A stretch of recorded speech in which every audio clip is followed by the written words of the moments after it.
राधे राधे।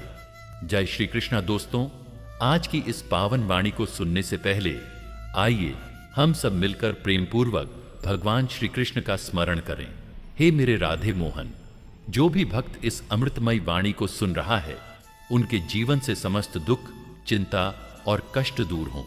उनके हृदय में प्रेम, शांति और भक्ति का संचार हो और आपके दिव्य चरणों की कृपा उन पर सदैव बनी रहे। दोस्तों, अपने पवित्र भाव प्रकट करने के लिए नीचे कमेंट में जय श्री कृष्णा अवश्य लिखें।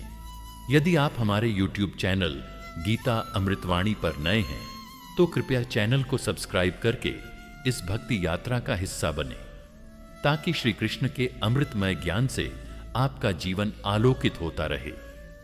तो आइए बिना किसी विलंब के आज की दिव्य श्री कृष्ण वाणी आरंभ करते हैं। भाइयों और बहनों, मेरे श्री कृष्ण प्रेमी साथियों, आज जो विषय हम सबके सामने है वह कोई किताब का पन्ना नहीं है। यह आपकी आत्मा की पीड़ा है, आपकी आंखों का छुपा हुआ सवाल है और मन की वो आग है जिसे आप किसी से कह नहीं पाते। मैं जानता हूं, हाँ, मैं जानता हूं कि आप क्या महसूस करते हैं, क्योंकि ये आग केवल आपके भीतर नहीं है, यह हर उस व्यक्ति के भीतर है जिसने कभी खुद से यह पूछा है, क्या मैं सिर्फ शरीर हूं, या फिर क्यों मैं बार बार गंदे विचारों में डूब जाता हूं, क्यों मेरी चेतना इस दलदल से ऊपर नहीं उठ पाती। यह अध्याय एक उत्तर नहीं है, यह एक आईना है जिसमें आप अपने सबसे गहरे, सबसे सच्चे और सबसे नग्न रूप को देख पाएंगे। और अगर आपने सहर्ष उस आईने में झांक लिया तो यकीन मानिए, यही क्षण आपके जीवन की दिशा बदल देगा। कितनी बार ऐसा होता है कि हम अकेले होते हैं, कोई मोबाइल फोन हाथ में होता है और हमारा मन एक अदृश्य शक्ति के वश में चला जाता है। कोई भी न देख रहा हो तब भी हम खुद को छुपाते हैं। किससे? अपने ही आप से, अपने ही ईश्वर से, अपने ही उस स्वर से जो हर रात हमें बेचैन कर जाता है। हम खुद को धार्मिक, भक्त, आध्यात्मिक कहते हैं, लेकिन जब हम सच में अकेले होते हैं तो हम किसके साथ होते हैं? कामनाओं के, कल्पनाओं के, अश्लील विचारों के, उन क्षणों में जब हम सबसे नग्न होते हैं अपने भीतर से। क्या श्री कृष्ण हमारे साथ होते हैं? यह प्रश्न आपको कुरे देगा, और यह कुरेचना जरूरी है, क्योंकि जब तक घाव साफ नहीं होगा, उपचार संभव नहीं। जब तक हम इस सत्य को स्वीकार नहीं करेंगे कि हम वासना के गुप्त गौलाम बन चुके हैं, तब तक हम उसके बंधन से मुक्त नहीं हो सकते। आप सोचते होंगे, क्या सिर्फ मेरे ही साथ ऐसा होता है? नहीं, मैं आपको बता दूं, यह अकेले आपकी लड़ाई नहीं है, यह इस युग की सबसे बड़ी मानसिक लड़ाई है। और श्री कृष्ण ने हमें इस युद्ध की चेतावनी पहले ही दे दी थी। गीता में जब अर्जुन सिर्फ बाहरी युद्ध से डर रहा था, लेकिन श्री कृष्ण ने उसे भीतर के युद्ध का स्मरण कराया। काम एष क्रोध एष रजोगुण समुद्भव महाशनो महापापमा विद्येनम्यः वैरिणम। श्री कृष्ण कहते हैं, यह कामना, यह वासना, यही तुम्हारा शत्रु है। यह रजोगुण से उत्पन्न होती है, यह सब कुछ निगल जाती है और यह आत्मा को सबसे गहरी खाई में फेंक देती है। तो क्या यह युद्ध किसी और के लिए है? नहीं, यह युद्ध आपके लिए है, आपके भीतर है, और यही कुरुक्षेत्र है। मुझे बताओ, क्या तुमने कभी देखा है कि तुम एक महान लक्ष्य के लिए सोचते हो, संकल्प करते हो, मैं अब अच्छा बनूंगा, मैं अब ध्यान करूंगा, मैं अब समय नहीं गवाऊंगा, लेकिन कुछ ही पलों में वह संकल्प किसी छोटे से चित्र, किसी एक विचार, किसी एक संदेश के कारण टूट जाता है। क्यों? क्योंकि तुमने अपने भीतर के शत्रु को पहचाना ही नहीं।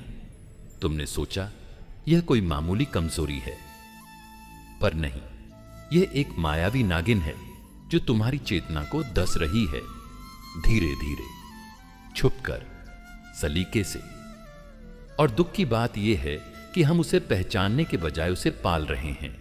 हमने उसे अपनी दिनचर्या में जगह दे दी है, हमारे सोशल मीडिया में, हमारे इंटरनल ब्राउजर में, हमारे सपनों में, और अब वह हमारी आत्मा में घर करने लगी है।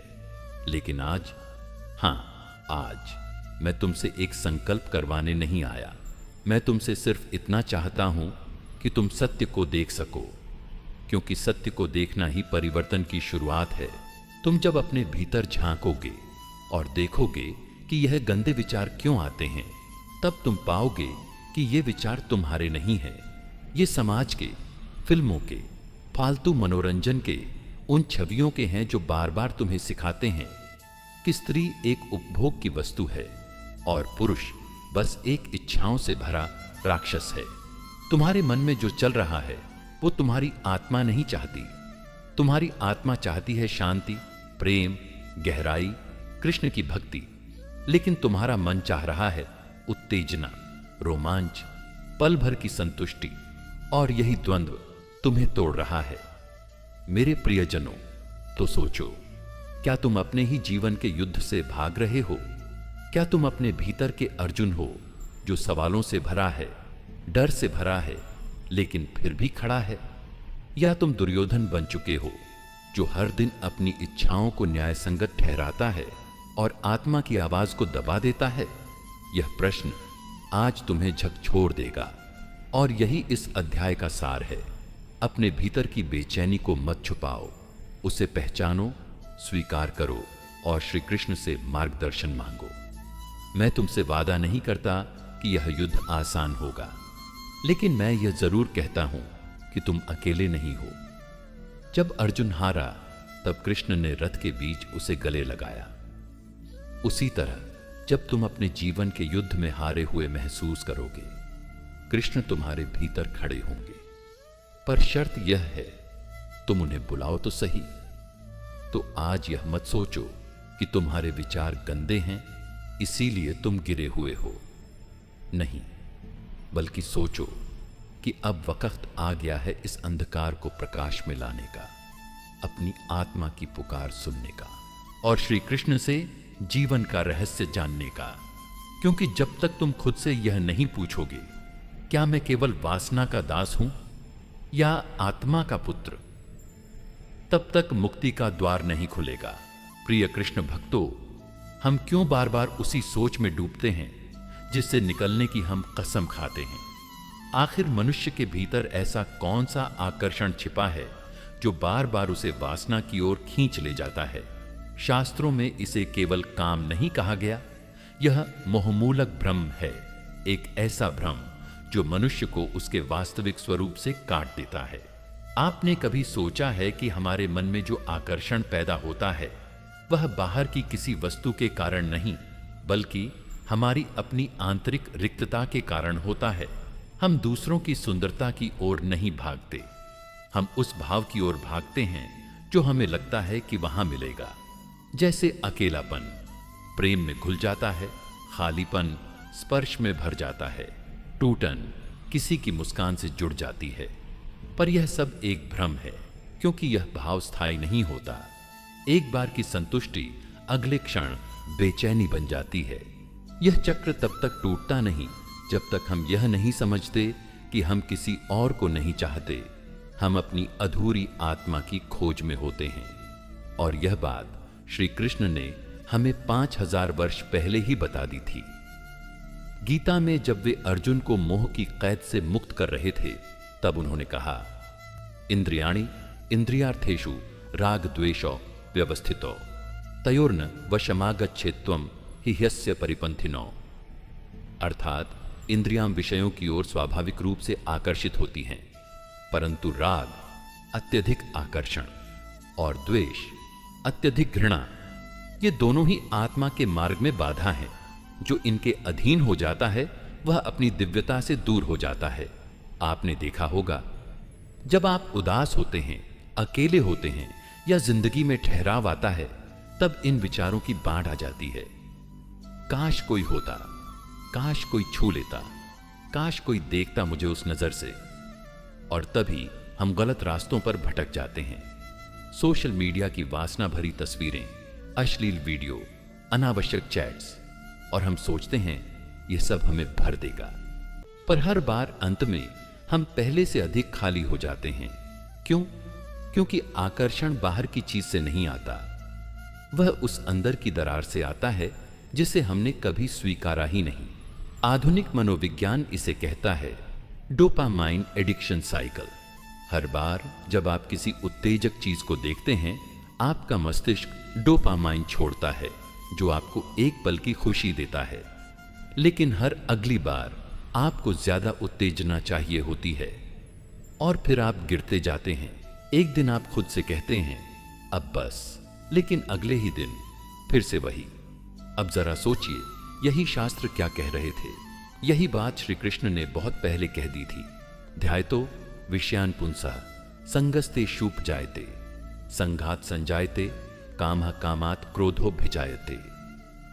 अर्थात जिस मनुष्य का मन विषयों में रम जाता है, वह उनसे जुड़ जाता है। जुड़ाव से इच्छा उत्पन्न होती है, इच्छा से क्रोध और फिर पतन। तो प्रश्न यह नहीं है कि आप क्यों आकर्षित होते हैं, प्रश्न यह है कि आप बार बार कहां देखते हैं, किसे ध्यान में रखते हैं। आप एक बूंद पानी की कल्पना कीजिए जो रेगिस्तान में गिरती है। क्या वह तृप्त कर सकती है? नहीं। वही बूंद अगर गंगा में मिल जाए तो उसका अस्तित्व ईश्वर से जुड़ जाता है। उसी तरह आप भी जब किसी के शरीर से, किसी छवि से, किसी स्पर्श की कल्पना से संतुष्टि पाना चाहते हैं, तो आप सिर्फ बूंद बन जाते हैं। लेकिन जब आप उस प्रेम की तलाश में निकलते हैं जो श्री कृष्ण और राधा के बीच था, तब आप महासागर से जुड़ते हैं। राधा और कृष्ण का प्रेम कभी शरीर तक सीमित नहीं रहा। वह एक आत्मिक आकर्षण था जहां वासना नहीं थी, बल्कि समर्पण था। क्या आज के प्रेम में वह समर्पण है या सिर्फ उपयोग और भोग है? अब सोचिए, क्या आपका आकर्षण प्रेम से आता है या अधूरेपन से? क्या आप किसी को पाना चाहते हैं क्योंकि आप उसे देना चाहते हैं, या इसीलिए कि आप उनसे कुछ लेना चाहते हैं? यदि लेने की भावना है तो वह वासना है, यदि देने की भावना है तो वह भक्ति है। और यही श्री कृष्ण का सच्चा ज्ञान है। वे हमें केवल शरीर की उपेक्षा करना नहीं सिखाते, वे आत्मा की महत्ता को जागृत करते हैं। अब यदि आप सच में मुक्त होना चाहते हैं तो आपको इस आकर्षण के मूल में उतरना होगा। अपने हर विचार को पकड़कर पूछना होगा, मैं इसे क्यों सोच रहा हूं? मैं क्यों किसी शरीर के बारे में कल्पना कर रहा हूं? क्या मेरे भीतर प्रेम की प्यास है या सिर्फ उत्तेजना की तलाश? हर बार जब आप यह पूछेंगे, एक परत गिरेगी। हर बार जब आप श्री कृष्ण का नाम लेकर अपनी वासना को देखेंगे, वह पिघलने लगेगी, क्योंकि कृष्ण का नाम रसायन है। मेरे प्रियजनों, हमारा आकर्षण बाहर की किसी चीज से नहीं आता, वह हमारी अधूरी चेतना से आता है। हमारा मन आत्मा से अलग होकर भटक गया है और वह सुख को शरीर में खोजता है। पर श्री कृष्ण कहते हैं, जो आत्मा को जान गया वह आकर्षण से परे हो गया। आइए हम उस मार्ग पर चलें जहां हमें वासना नहीं बल्कि आत्मा की प्यास हो, जहां हम किसी को भोगने की नहीं, उसकी आत्मा को जानने की इच्छा करें, जहां हर आकर्षण का अंत भक्ति में हो। प्रिय आत्मन, आप अभी जहां हैं उस क्षण को महसूस कीजिए। आपकी हथेलियों में मोबाइल है, आपकी आंखें स्क्रीन से बंधी हैं और आपकी आत्मा शायद कहीं खोई हुई है। कहां? शायद किसी ऐसे संसार में जहां हर चेहरा परफेक्ट है, हर शरीर आकर्षक, हर मुस्कान एडिटेड। जी हां, हम उस आधुनिक दुनिया की बात कर रहे हैं जहां सब कुछ है पर संतोष नहीं। कभी आपने सोचा है, हम हर दिन इतने व्यस्त क्यों रहते हैं? इतनी स्पीड में क्यों भागते हैं? इतना कुछ हासिल करने के बाद भी खाली क्यों लगते हैं? क्या यह केवल पैसा है, सफलता है, या कोई छुपी हुई दौड़ है जिसके पीछे हम सब भाग रहे हैं? दरअसल यह सब एक छिपे हुए शून्य को भरने की कोशिश है। वह शून्य जो बचपन से हमारे भीतर बनता गया, जब हमें सिर्फ करना सिखाया गया, होना नहीं। और यही शून्यता जब अत्यधिक हो जाती है तो उसका सबसे पहला रूप होता है वासना। आज वासना केवल एक भावना नहीं रही, यह एक उद्योग बन चुकी है। सोशल मीडिया स्क्रॉल करते हुए अचानक कोई रील दिखती है, उत्तेजक कपड़े, धीमी रूमानी आवाज, आकर्षक चेहरा। आप तुरंत रुक जाते हैं और आपकी आंखें वहीं अटक जाती हैं। आप सोचते हैं बस 2 सेकंड और देख लूं, पर आपने उस क्षण ध्यान नहीं दिया कि वह वासना का बीज आपकी चेतना में डाल दिया गया है। अब चाहे आप मंदिर जाएं, ध्यान करें, किताब पढ़ें, वह छवि बीच बीच में आंखों के सामने कौंधती रहती है। यह सामूहिक मानसिक प्रदूषण है जो अब व्यक्तिगत भी नहीं रहा। यह एक वैश्विक महामारी है और हम सब इसके वाहक बन चुके हैं। श्री कृष्ण ने ऐसे समय की भविष्यवाणी की थी जब उन्होंने कहा, काले काले युगे धर्म नष्ट होए, मोह वासना बाढ़े। भागवत महापुराण। और आज वही युग है।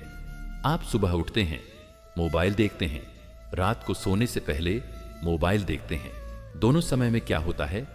रील्स, शॉर्ट्स, मैसेजेस, मीम्स और उनमें छिपी एक अदृश्य आग जो धीरे धीरे आपके संयम को जला रही है। कभी कभी आपने महसूस भी किया होगा कि आप किसी स्त्री या पुरुष को बिना किसी कारण के देखकर आकर्षित हो जाते हैं, बिना उसे जाने, बिना उससे जुड़े, बस उसकी छवि देखकर। यह छवि की भूख है, शरीर की नहीं। यह वासना है जो अब वास्तविकता से अधिक प्रभावशाली हो चुकी है। और इसमें सबसे बड़ा धोखा यह है, यह सब सामान्य लगता है। हम सोचते हैं सब करते हैं तो मैं भी कर रहा हूं, परंतु आत्मन। श्री कृष्ण कभी भीड़ में खोने की शिक्षा नहीं देते। वे कहते हैं, उद्धरेदात्मनात्मानम आत्मानम अवसादयेत, अर्थात अपने आप को उठाओ, गिराओ मत। स्वयं के ही मित्र बनो, शत्रु नहीं। आज की जीवन शैली हमें शत्रु बना रही है, हमारे ही आत्मस्वरूप का। विज्ञान कहता है कि जब हम किसी उत्तेजक दृश्य को देखते हैं तो मस्तिष्क में डोपामीन रिलीज होता है। यह वही रसायन है जो नशे में भी निकलता है। यानी आज हम रील्स के जरिए खुद को उसी तरह हाई कर रहे हैं जैसे कोई नशेड़ी करता है। अब कल्पना कीजिए, अगर हर दिन आप 20 से 30 बार यह डोपामीन स्पाइक कर रहे हैं तो धीरे धीरे आपको सामान्य जीवन नीरस लगने लगेगा। साधारण चेहरा सुंदर नहीं लगेगा, संयम की बातें बोझ लगेंगी और भक्ति एक फालतू चीज। यही आधुनिक वासना है, जहां शरीर की भूख नहीं है बल्कि तात्कालिक उत्तेजना की लत है। अब प्रश्न यह उठता है, क्या इस जाल से मुक्ति संभव है? श्री कृष्ण कहते हैं, विषया विनिवर्तन्ते निराहारस्य देहिनः रसवर्जम रसोप्यस्य परम दृष्ट्वा निवृत्तते। अर्थात इंद्रियां विषयों से दूर रह सकती हैं, लेकिन उनके रस की तृष्णा तब तक नहीं जाती जब तक आत्मा को उससे ऊंचा कोई रस न मिल जाए। यानी जब तक आप वासना के बदले भक्ति का रस नहीं चखते, जब तक आप तत्काल सुख के बदले शांति का स्वाद नहीं लेते, आप इस चक्र से निकल ही नहीं सकते। मेरे प्रियजनों, हर दिन 30 मिनट खुद को स्क्रीन से अलग करो, बिना किसी गैजेट के बैठो। श्री कृष्ण के नाम का जप, विशेषकर सुबह सुबह, आपकी चेतना को पुनः संयमित करता है। ऐसे लोगों के साथ रहो जिनके पास आत्मा की बात हो, शरीर की नहीं। ऐसे लोगों के साथ रहो जिनके पास आत्मा की बात हो, शरीर की नहीं। अपने सोशल मीडिया को डिटॉक्स करो। केवल वो देखो जो तुम्हें ऊपर उठाए, नीचे न गिराए। स्वयं सेवा, जरूरतमंदों की मदद, यह सब आत्मा को गहराई से जोड़ते हैं। श्री कृष्ण ने कभी वासना को दबाने को नहीं कहा, उन्होंने उसे बदलने की बात की है। वासना जब आत्मा की ओर मुड़ती है तो वह भक्ति बन जाती है। आत्मन, अब भी समय है। तुम जो खालीपन महसूस करते हो वह कोई दोष नहीं, वह एक पुकार है। तुम्हारी आत्मा पुकार रही है। श्री कृष्ण की ओर लौट आओ। इस खोखलेपन से बाहर निकलो जो रील्स, एड्स और वासना के चकाचौंध से बना है। उस वास्तविक प्रेम को खोजो जो तुम्हारे भीतर है, जो श्री कृष्ण है। प्रिय आत्मन, हर दिन सुबह उठते ही तुम जो सबसे पहले अनुभव करते हो वह क्या है? थकान, बेमन से दिन की शुरुआत, या एक विचित्र बोझ जिसे तुम पहचान नहीं पाते? कभी सोचा है कि इतना सोने के बाद भी शरीर थका हुआ क्यों लगता है? कभी महसूस किया है कि काम करते समय बार बार मन भटकता क्यों है? और सबसे जरूरी, वो आत्मिक उत्साह जो बचपन में हर सुबह जगाया करता था, अब कहां खो गया? यह कोई साधारण प्रश्न नहीं है, यह तुम्हारी आत्मा की पुकार है, क्योंकि तुम्हारी ऊर्जा धीरे धीरे लुट रही है और उसके पीछे सबसे बड़ा चोर वासना है। हमारे भीतर दो प्रकार की ऊर्जा होती है, एक शारीरिक ऊर्जा, दो सूक्ष्म मानसिक ऊर्जा, और दोनों की मूल शक्ति है प्राण शक्ति। श्री कृष्ण कहते हैं, प्राण अपान समायुक्तो पचाम्यन्नम चतुर्विधम, अर्थात मैं जीव के भीतर रहकर उसके अन्न को पचाता हूं, जीवन शक्ति को संभालता हूं। अब जरा ठहर कर सोचिए, जब यह प्राण शक्ति संतुलित होती है तब व्यक्ति में क्या होता है?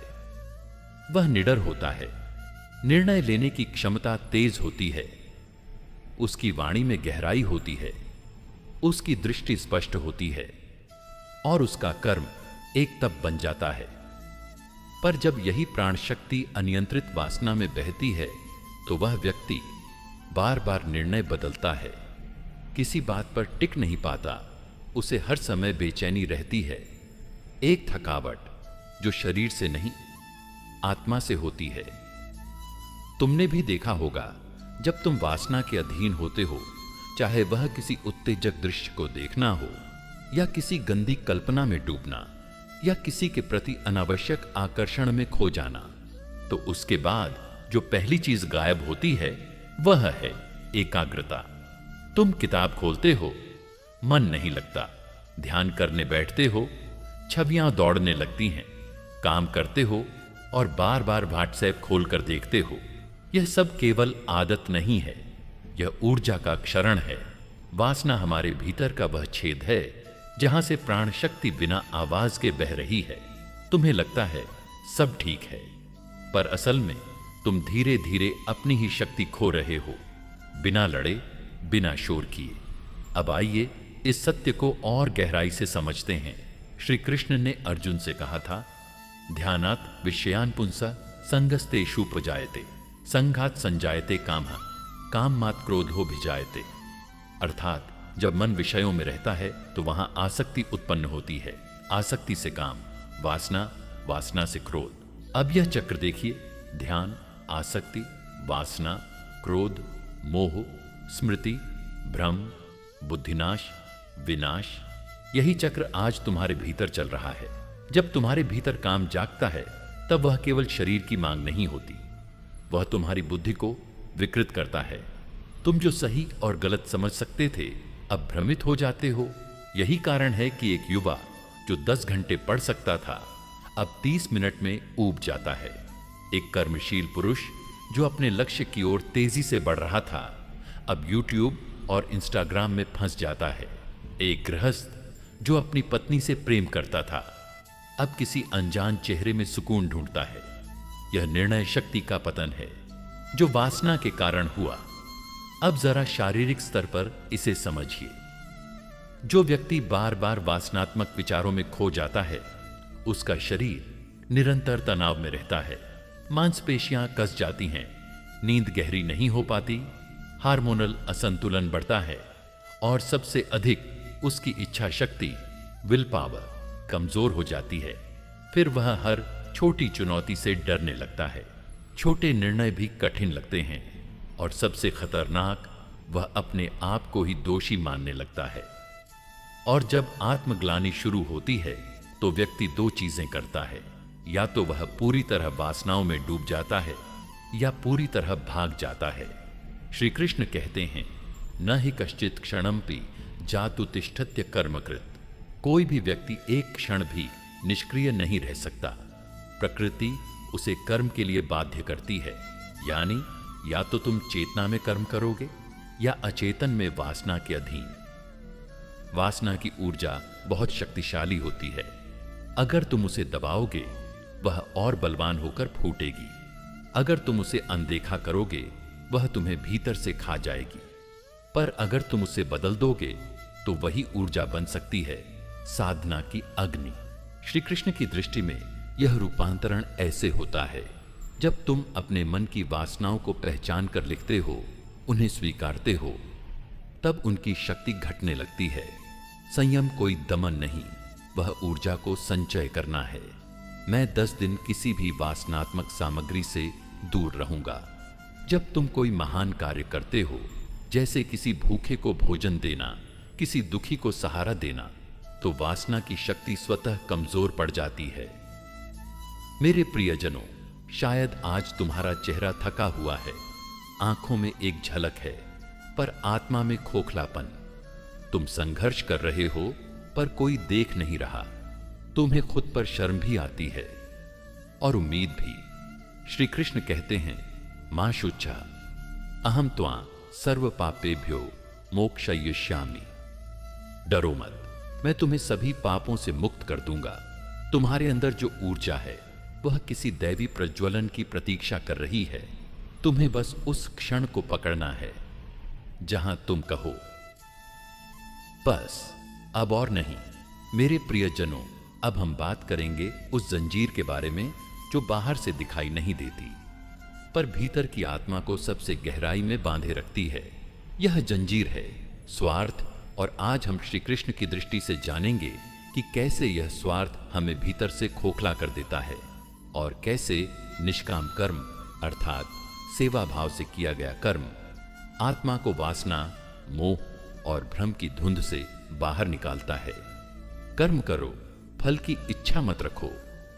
यह केवल एक उपदेश नहीं है, यह आत्मा की स्वतंत्रता का द्वार है। श्री कृष्ण ने जब अर्जुन को गीता में यह बात कही तो यह केवल युद्ध भूमि पर हिम्मत बढ़ाने के लिए नहीं था। यह एक जीवन सूत्र था, एक ऐसा रहस्य जिसे अगर समझ लिया जाए तो जीवन में हर दुख, हर तनाव, हर अधूरापन समाप्त हो सकता है। स्वार्थ बहुत चालाक होता है। यह कभी सामने से आकर तुम्हें नहीं कहता कि मैं तुम्हारे भीतर हूं। यह तुम्हारे अच्छे कामों में भी धीरे से घुस जाता है। तुम किसी की मदद करते हो, पर मन में होता है उसने भी मेरा काम करना चाहिए। तुम किसी को उपहार देते हो और उम्मीद रखते हो कि बदले में वह तुम्हारा सम्मान करेगा। यही स्वार्थ धीरे धीरे तुम्हें सेवा से हटाकर लेन देन में खींच लाता है। और जब सेवा लेन देन बन जाए तो वह आत्मा का विस्तार नहीं करती, बल्कि उसे और संकीर्ण बना देती है।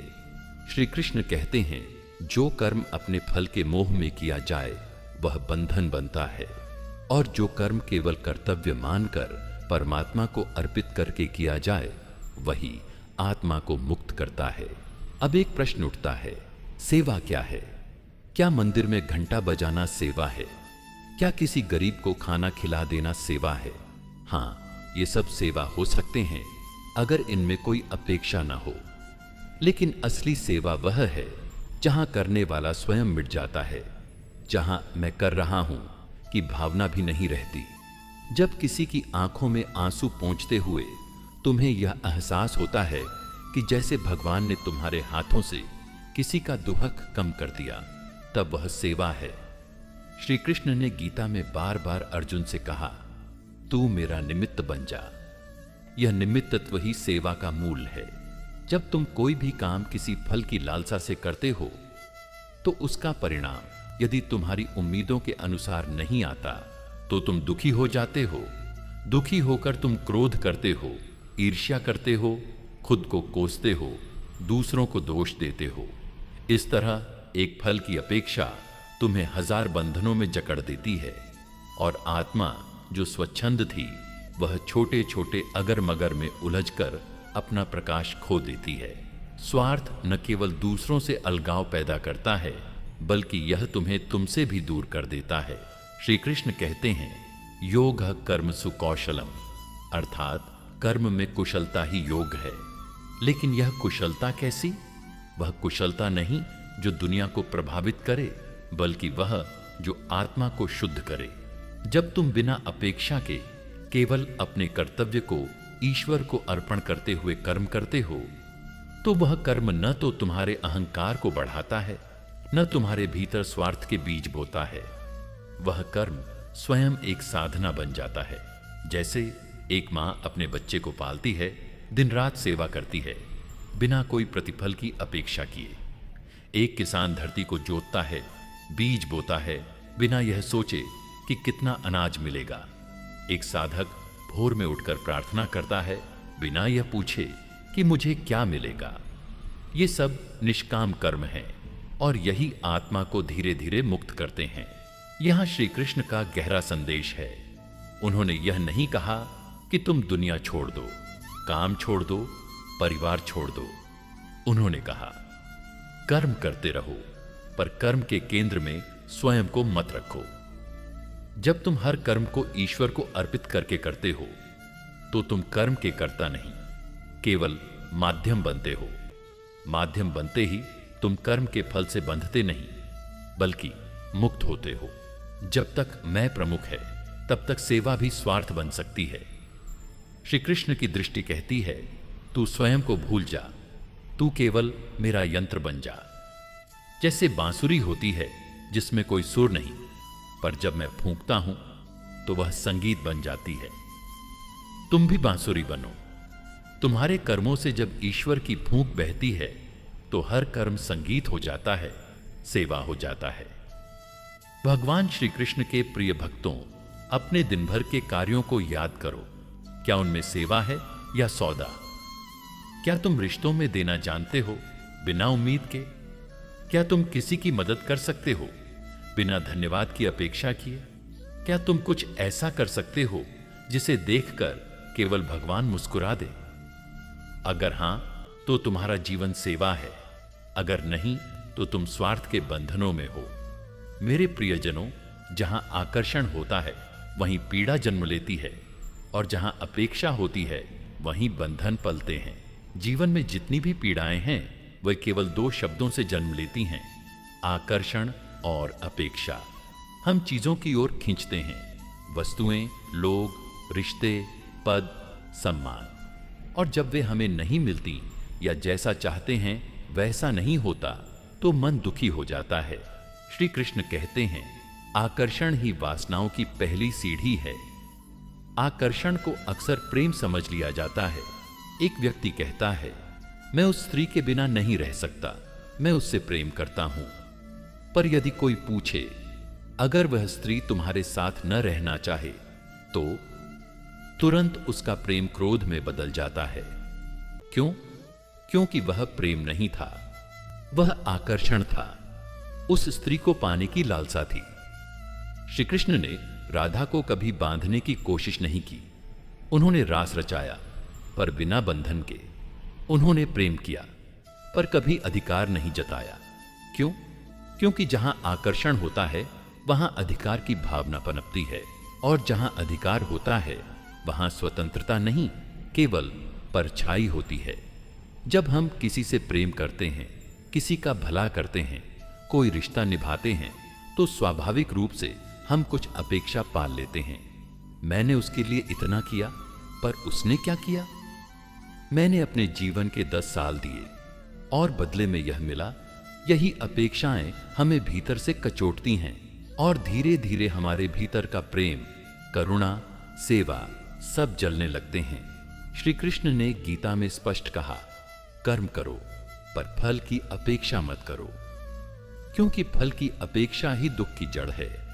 समझो, तुमने किसी से प्रेम किया और तुमने उम्मीद की कि वह भी तुम्हें उसी गहराई से प्रेम करेगा, पर वह नहीं कर पाया।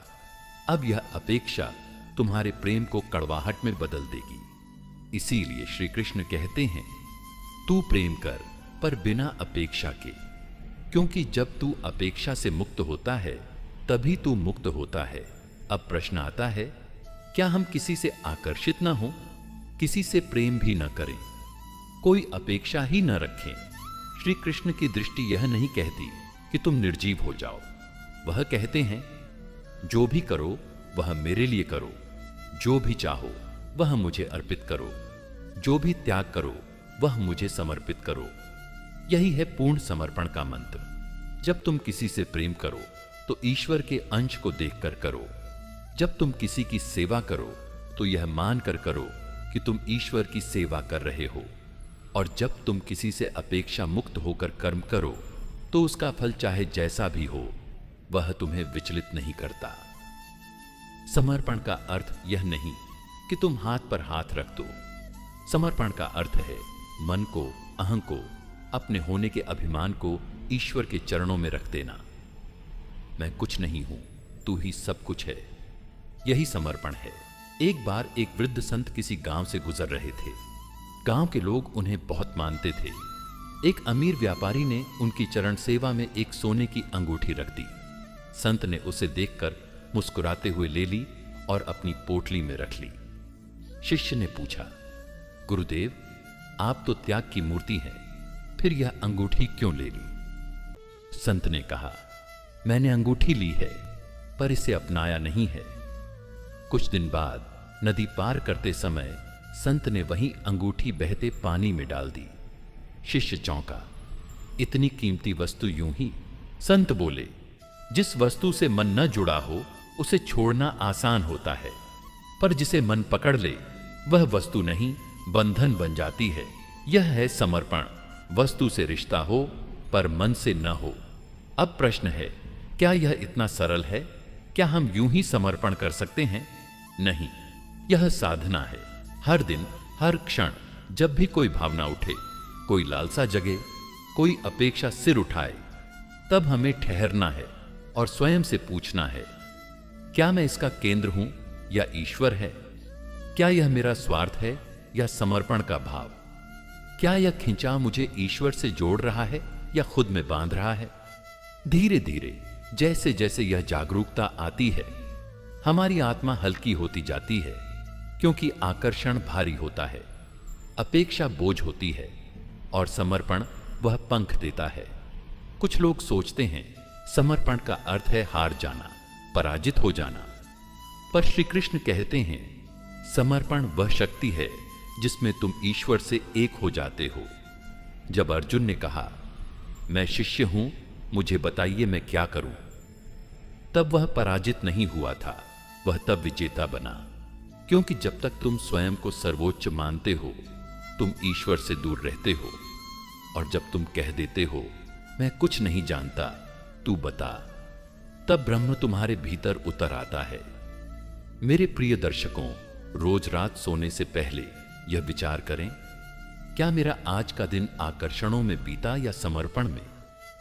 क्या मेरी बातों में अपेक्षा थी या केवल देने की भावना? क्या मैं लोगों को बांधना चाहता हूं या उन्हें मुक्त देखना चाहता हूं?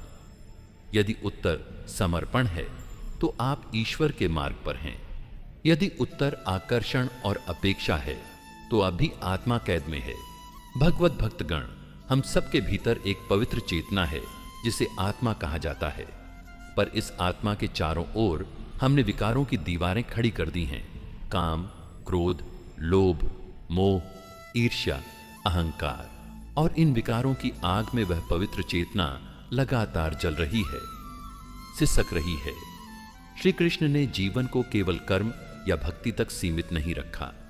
उन्होंने विकारों की अग्नि को बुझाने का भी विज्ञान दिया। उन्होंने सिखाया कि शांति केवल बाहर के मौन में नहीं, भीतर की शीतलता में है। जब कोई शरीर जलता है तो हम देख सकते हैं, पर जब आत्मा जलती है तब क्या हम देख पाते हैं? आप कभी अपने भीतर झांक कर देखिए। जब आप किसी से द्वेष रखते हैं तब क्या भीतर कोई जलन नहीं होती? जब कोई आपकी प्रशंसा नहीं करता तब जो टीस उठती है वह क्या आग नहीं है?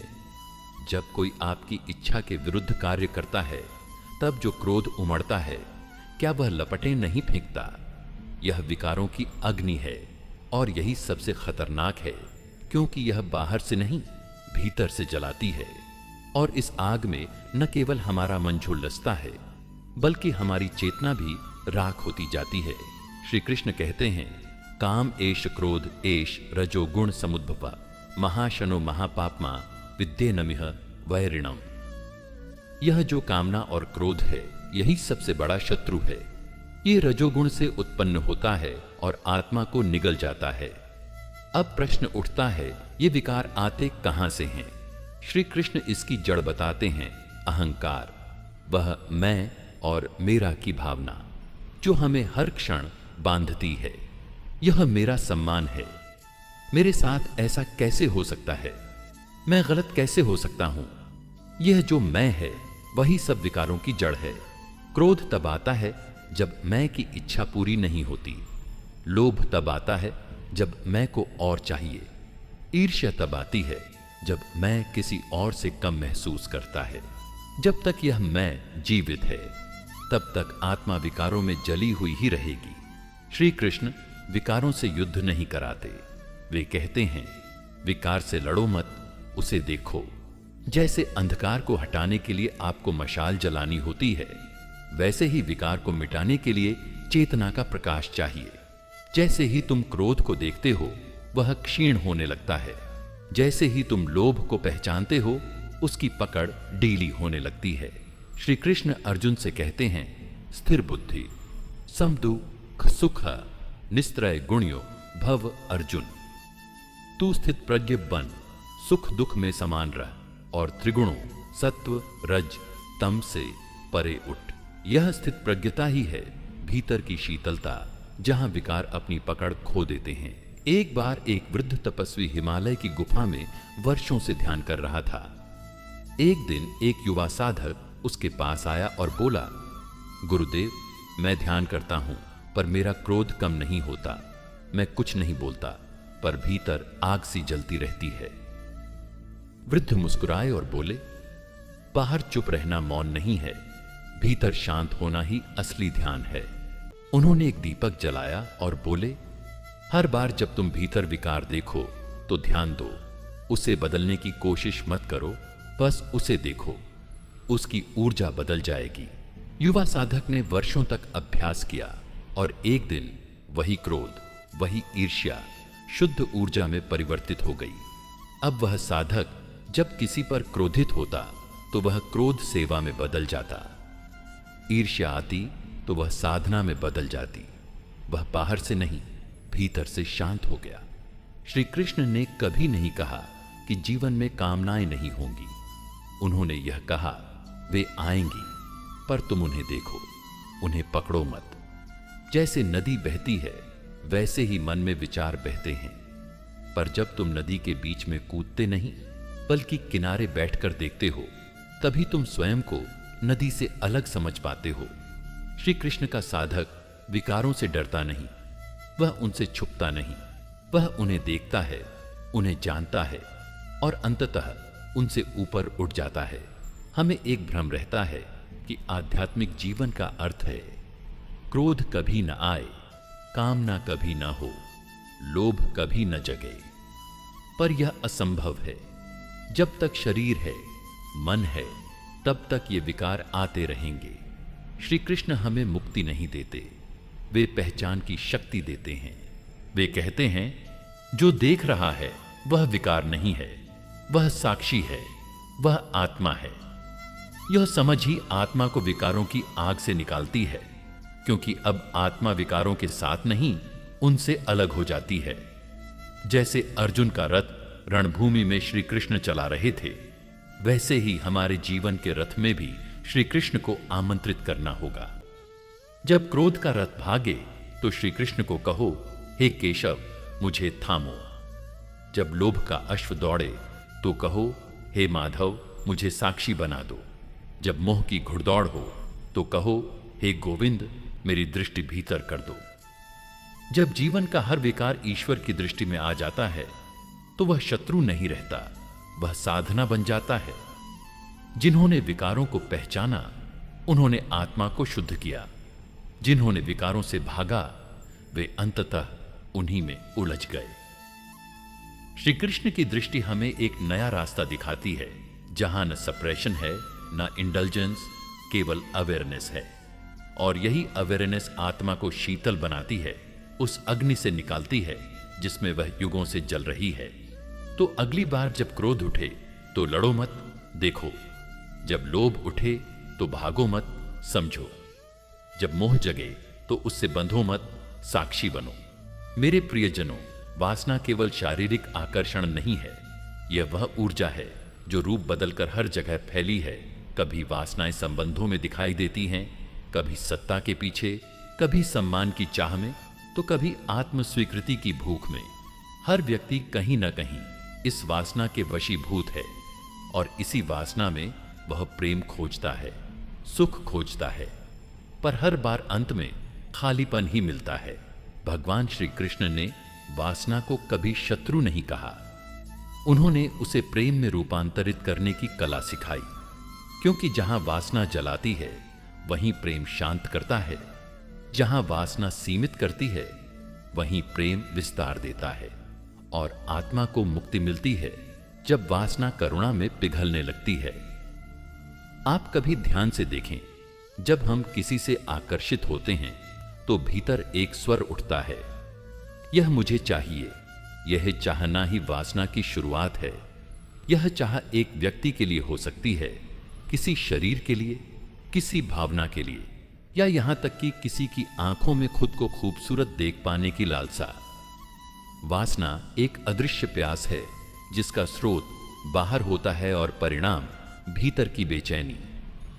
पर श्री कृष्ण कहते हैं, वासना की दिशा बदलो, उसकी शक्ति नहीं, क्योंकि वासना में ही प्रेम की ऊर्जा छुपी है यदि उसे पहचाना जाए। कई बार लोग श्री कृष्ण और गोपियों के प्रेम को वासना की दृष्टि से देखते हैं, पर यह श्री कृष्ण की सबसे गूढ़ शिक्षाओं में से एक है। प्रेम का शुद्धतम रूप, जिसमें न अधिकार है, न अपेक्षा, न नियंत्रण, न स्वामित्व। गोपियों का प्रेम केवल श्री कृष्ण मेरे हो जाएं तक सीमित नहीं था, बल्कि वह इस भाव तक पहुंचा, मुझे कुछ नहीं चाहिए, बस मैं तुम्हारे होने में खो जाऊं। श्री कृष्ण उस प्रेम को आत्मा का संगीत कहते हैं, जहां प्रेम पाने की कोशिश नहीं करता, बस बहता है। वासना कहती है मुझे चाहिए, प्रेम कहता है मैं देना चाहता हूं, और करुणा कहती है मैं तो तुम्हारे दुख में भी तुम्हें प्रेम करता हूं। रुक्मिणी श्री कृष्ण की पत्नी थी, एक मर्यादित प्रेम का प्रतीक। राधा उनकी आत्मा थी, एक असीम प्रेम की व्याख्या।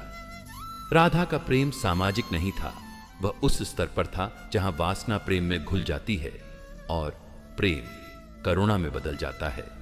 जब राधा ने श्री कृष्ण से पूछा, प्रभु क्या आप मुझे उतना ही प्रेम करते हैं जितना मैं आपको?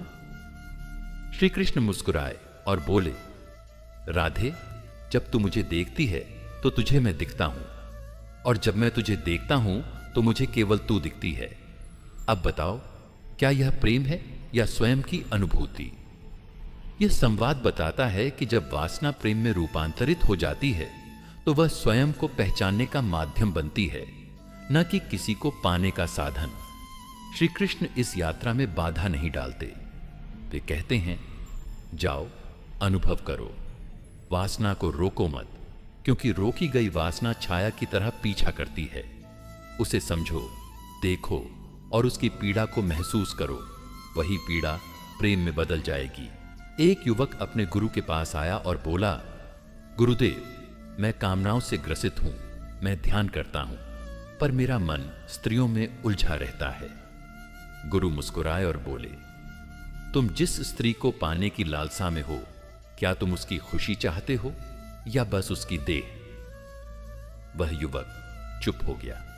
गुरु बोले, जब तुम्हारी कामना किसी को पाने की नहीं बल्कि उसके सुख की हो जाए तो समझो तुमने प्रेम को जाना है।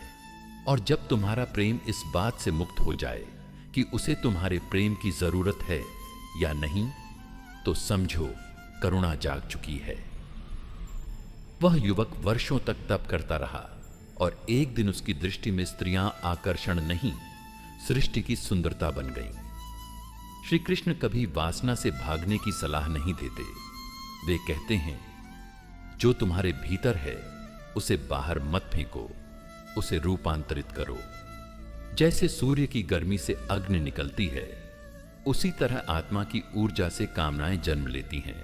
अब वही ऊर्जा यदि किसी देह की चाह में लगी रहे तो वासना बनती है, पर वही ऊर्जा यदि सेवा, प्रेम, करुणा और समर्पण में बहने लगे तो शुद्ध आनंद बन जाती है।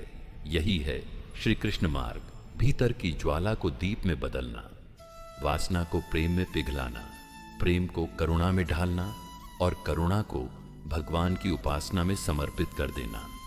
आज के समय में मनुष्य के पास सब कुछ है, पर प्रेम नहीं है, क्योंकि आज हर रिश्ता एक सौदे में बदल गया है। हमारी वासनाएं बाहर के स्पर्श को खोजती हैं, पर आत्मा भीतर के स्पर्श को तरसती है।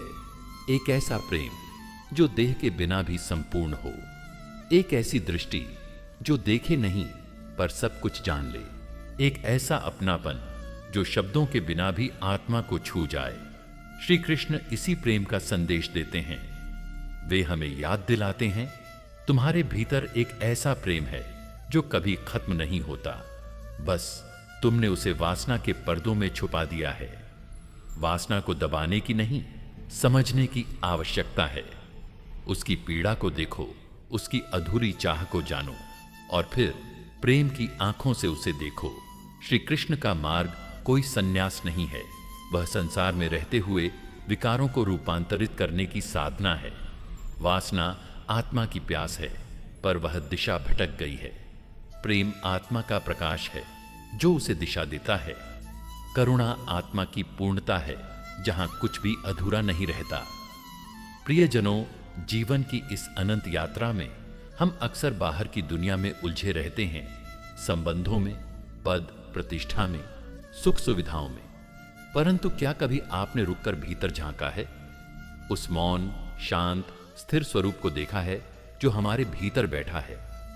श्री कृष्ण ने अर्जुन से कहा था, उद्धरेदात्मनात्मानम नात्मानम वसादयेत, अर्थात अपनी आत्मा को स्वयं ऊपर उठाओ, उसे गिरने मत दो। लेकिन यह कैसे होगा जब हमारा मन ही हर पल बिखरा हुआ है? मन हर क्षण या तो भूतकाल की स्मृतियों में भटक रहा होता है या भविष्य की आशंकाओं में डूबा होता है। वह वर्तमान में टिकता ही नहीं, और जब मन स्थिर नहीं होता तब आत्मा की आवाज हम सुन ही नहीं पाते। क्या आपने कभी अपने मन को ध्यान से देखा है? यह कैसा विचित्र यंत्र है। कभी यह हमें अपने ही विचारों से थका देता है, कभी निरर्थक इच्छाओं की श्रृंखला में उलझा देता है। हम भोजन कर रहे होते हैं पर सोच कहीं और होती है। हम किसी से प्रेम कर रहे होते हैं पर भय होता है खो देने का।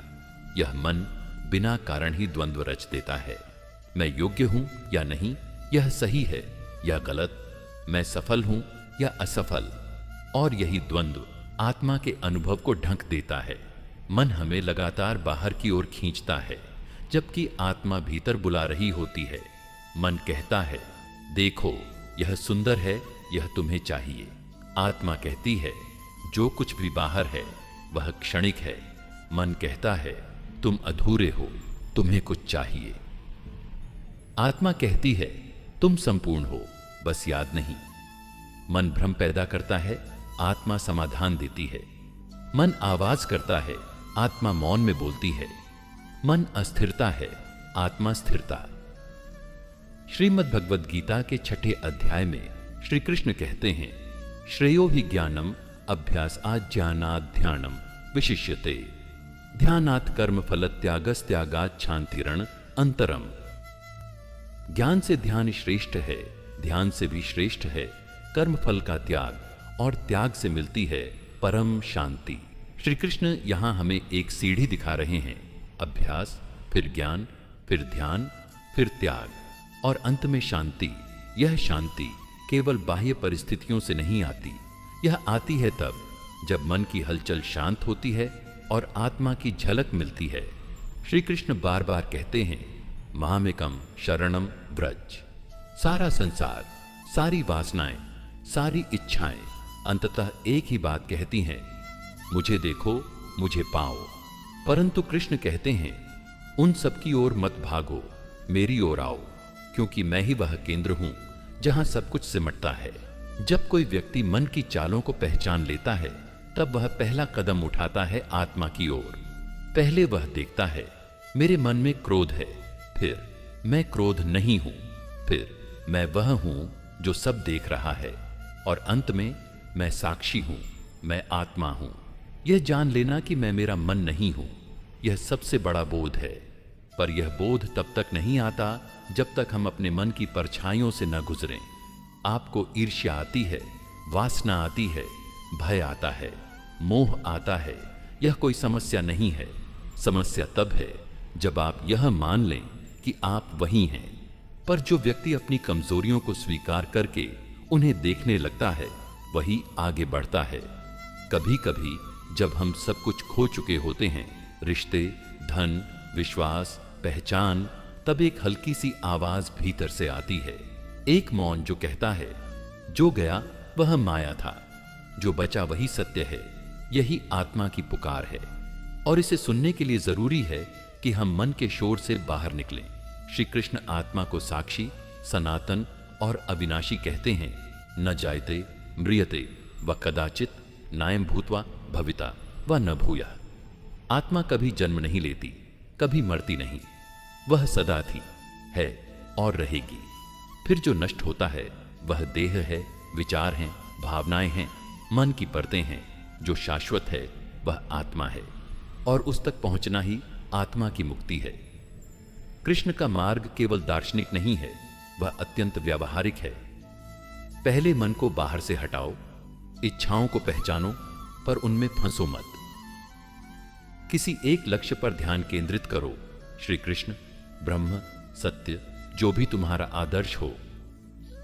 नियमित बैठो, मौन हो जाओ, भीतर की ओर देखो। जब विचार मिट जाएं और केवल साक्षी बचे, वही आत्मा का अनुभव है। अब मैं आपसे पूछता हूं, क्या आपने कभी अपने मन को पकड़कर देखा है? जब आप दुखी होते हैं, क्या आप जानते हैं क्यों? जब आप किसी को चाहते हैं, क्या आप जानते हैं प्रेम है या भय? जब आप निर्णय लेते हैं, क्या आप जानते हैं वह आत्मा से है या अहंकार से? जब तक हम अपने मन को नहीं पहचानते, तब तक आत्मा दूर ही रहेगी, क्योंकि आत्मा कोई वस्तु नहीं जिसे पाया जाए।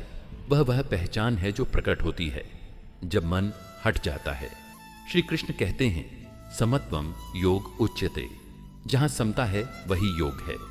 जहां न मन डोलता है, न अहंकार हावी होता है, जहां बस मौन है और भीतर की ज्योति जलती है, वही आत्मा की मुक्ति है।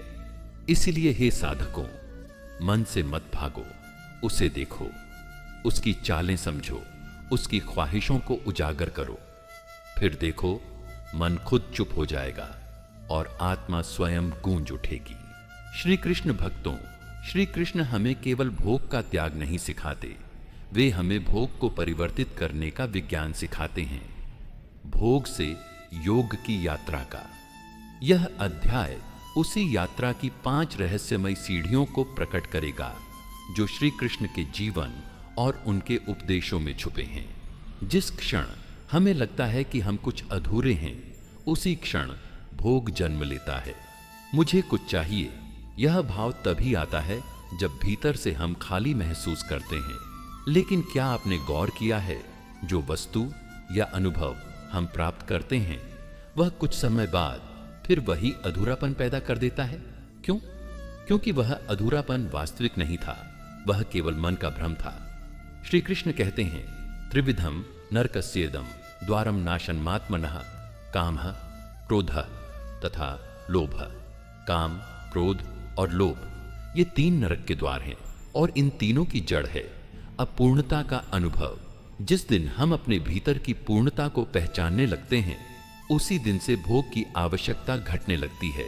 तो पहला रहस्य है, भोग का बीज हमारी मूल भुलावे में छुपा है कि मैं कुछ कम हूं। जिस वस्तु को हम भोगते हैं वह कभी स्थायी नहीं होती। स्वाद खत्म हो जाता है, वस्त्र पुराने हो जाते हैं, प्रेम में शिकायतें जन्म लेती हैं और सम्मान अपमान में बदल जाता है।